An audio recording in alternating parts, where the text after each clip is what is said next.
Always good to have you with us. As you well know by now, the President of the United States has left Vietnam a couple of hours early on his way back to Washington, walking away from a potential deal with North Korea, saying, Kim Jong-un wanted us to lift all the sanctions. I wasn't going to do that.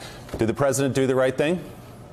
Well, I'm grateful that the president didn't take an unprecedented and dangerous step of giving away our military presence on the Korean Peninsula in exchange for a weak deal. So, yes, I think it's a good thing that he walked away rather than agreeing to something that was badly flawed. But I do think he ended up walking away in part out of a lack of real preparation.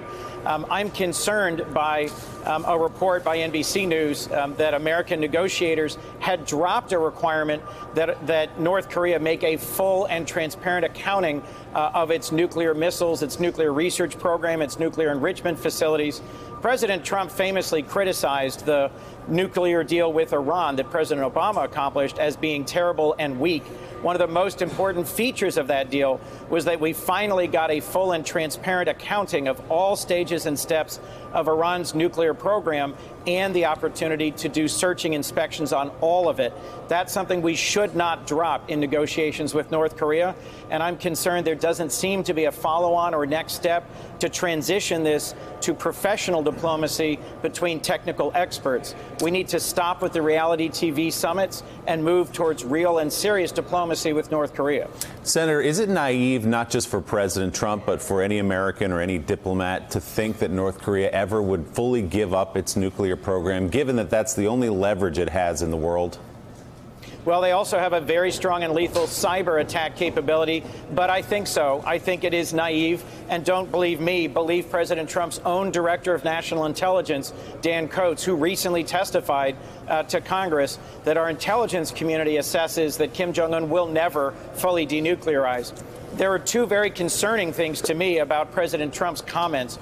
First, he took dictator Kim Jong-un at his word that he was unaware that American Otto Warmbier's condition was so terrible that he died upon return to the United States. And second, he keeps talking about our special relationship and his close and warm relationship with this terrible dictator who has an awful human rights record. That kind of language is usually reserved for our closest allies, like the United Kingdom, not for one of the worst abusers of his own citizens. Trying to put that aside and putting aside that he took a dictator at his word, Senator Coons, you talk about lack of preparation. The president was tweeting about Michael Cohen throughout this summit and even said, when asked questions during a press availability, that he tried to watch as much as he could. He works for the American people. Shouldn't the American people expect more when the President of the United States is at a summit with a dictator?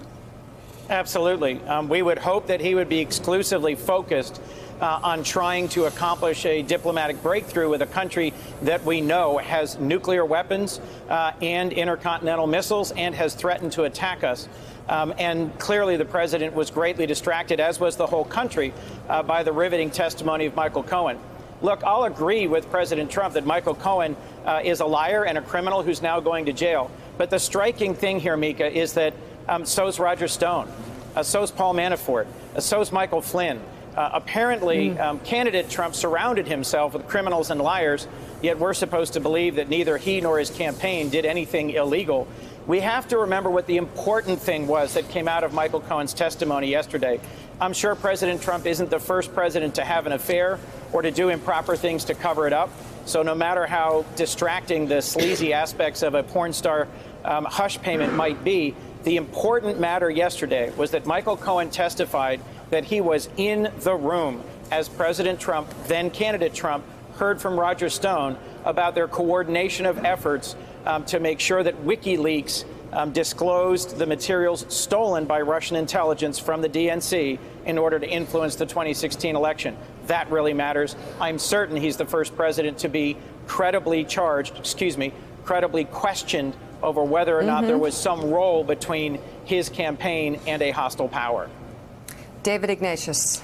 So, Senator Coons, I want to ask you where you think this goes next. After today's events, call it the collapse of the talks, call it President Trump sensibly walking away.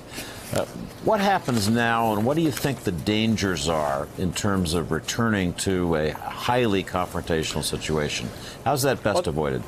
Well, David, here's the bigger challenge, is that our success in terms of containing Iran's nuclear program came because of a very well-coordinated, several-year-long effort with our closest allies to put real pressure on Iran through sanctions.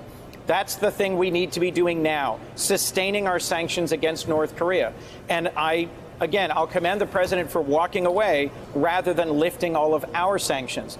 But I was just at the Munich Security Conference, as you know, David, and I heard from a wide range of our allies that President Trump's very abrupt decision to pull all of our troops out of Syria, even while our core allies were in combat against ISIS without consulting them, has weakened our standing with our allies. I'm concerned that President Trump's America First strategy may leave us a friendless nation when it comes to trying to rally the international community to impose meaningful sanctions on North Korea. This is a critical moment for us to gather our allies and reapply tougher sanctions on North Korea. All right, Senator Chris Coons of Delaware, always good to have you on the show. Thanks for being here. Thank you. Still ahead this morning, the lawmaker who tried to take a page out of President Trump's playbook by attacking Michael Cohen on Twitter is now facing pretty serious fallout, including an investigation by the Florida Bar Association. That's coming up on Morning Joe. Thanks for checking out MSNBC on YouTube, and make sure you subscribe to stay up to date on the day's biggest stories. And you can click on any of the videos around us to watch more from Morning Joe and MSNBC. Thanks so much for watching.